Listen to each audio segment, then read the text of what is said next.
Hello, everybody. I'm Kelly Kleinman, and today on our Quickcast, we're talking to Aimee Smith, a coach for car motivators. Hi, Aimee. Thanks for jumping on. Thank you so much, Kelly. Well, you have a ton of experience in BDC. You know the inner workings of a dealership as well as anyone. You've been exposed to sales and BDC training ad nauseum. Yes. What impressed you the most about coaching, and what triggered your decision to become a coach? Well, when it comes to coaching, what impressed me most, honestly, was the lack of agendas, right? So it's not pushing your agenda on somebody and, this is what we're going to cover, and this is what I'm training you on, and this is what we are going to do today. It was all about the client. And when I was a coachee, I should say, it was all about what I wanted to focus on to better myself as a human being, to better myself in my career. And that's what impressed me most about it. Is it's so different than training, right? And what triggered me most to become a coach, and what I love so much about it, is when Sean Kelly actually found me. I was a coachee of his for a long time, and when he found me, I was a broken person, Kelly. I was broken mentally, from my job, personally, and I was just a lost cause, I felt like. And to get that fire back, and for someone to invest their time into you, is just remarkable. And I thought, if I could do that for one person, even just one person, and be able to light that fire and make them feel like they're worth it, and make them feel like they're going to be okay. And let's figure out the job. Let's figure out your personal goals. That's what really that got me into coaching. And that's what I love so much about it. Interesting. You kind of touched on it. The next question is, how does coaching help the individual and benefit the dealership at the same time? So maybe just expand a little bit on what you were just discussing. Sure. So coaching helps the individual by learning about them, right? And challenging them on their goals, and not only in the workplace, but outside of the workplace as well. And this in turn benefits the dealership, because when you have well-rounded, educated, and motivated employees, you will then see an increase of productivity, inevitably, right? They will want to succeed. They will want to do better. They will want to strive for greatness. And then you put all that together, and you inevitably see more, appointments, more shows, more solds, ROI for sure, a huge return on investment, and all around more productivity. How do your clients react to having a coach? Is it a new experience for most of them? It is. It's so different. It's my clients, personally, they can be, I've had a couple different types of clients. So I've had ones that are a little bit more standoffish in the beginning. They're kind of leaning towards, this is another trainer, this is another vendor, this is someone that's going to tell me what to do. And then I've had some people that are super excited about it. And they're really interested, they're intrigued, and they're not familiar with the term coaching and what that entails, and they're excited, they're willing to learn, and they're willing to adapt and grow. And it depends on the person. Honestly, it depends on the individual. Yeah.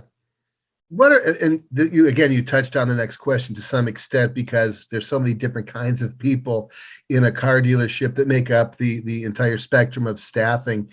What are some of the biggest issues that you see in the dealership world? Is it morale? Is it lack of organization, follow-up, rapport? What do you think? In my experience, there's a couple different things. So morale for sure, and I'll explain on that in just a second. Processes, I think, is a big one when it comes to sales, service, you name it. Because processes, there's two types in my opinion. Well, there's a bunch of types, but there's two types in my opinion. So we either have one process that's broken, that nobody wants to fix because nobody has time to train on it, and time to, go through a new process to see if we can fix it.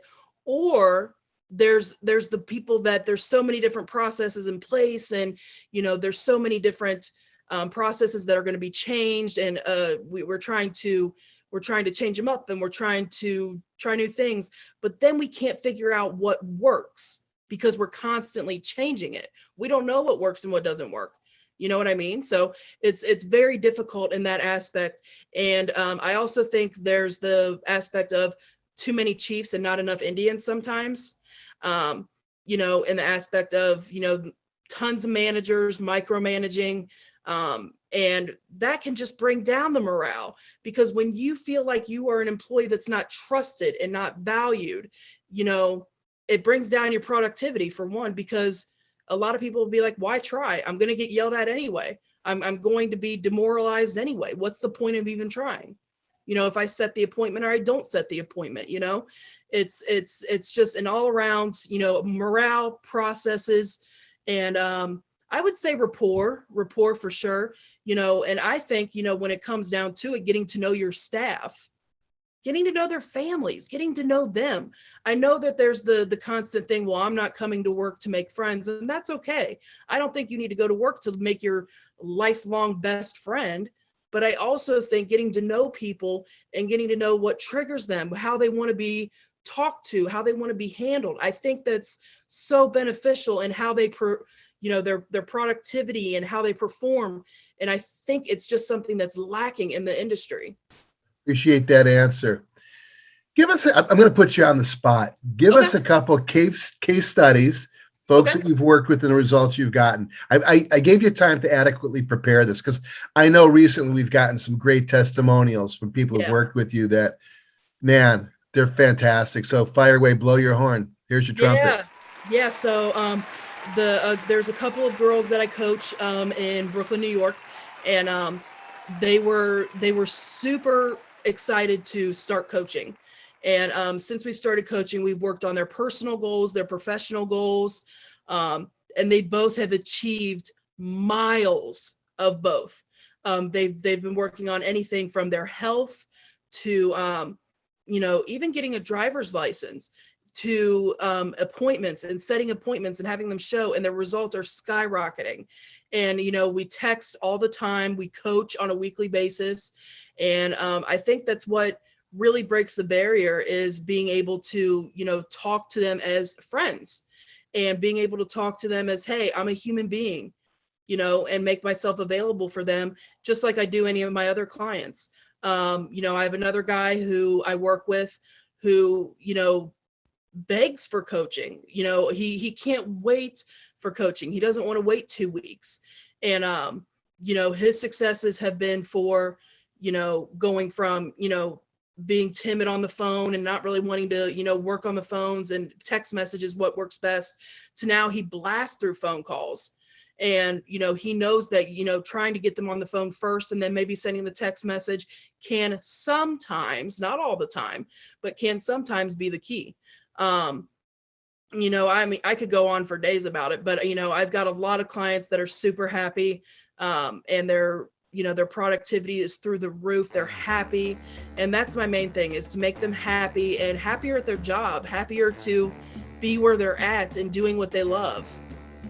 It makes sense. When you think about it, there's probably any one of a number of players who would run through a brick wall for Vince Lombardi, but many who probably wouldn't run through a brick wall for themselves. Right. So having that great coach, someone to inspire and motivate them and keep them on the train track, so to speak, is totally crucial. Aimee, thanks so much for joining us. Hey, thank you so much for having me, Kelly. I really appreciate it. Have a great 22. Yes, you too, sir.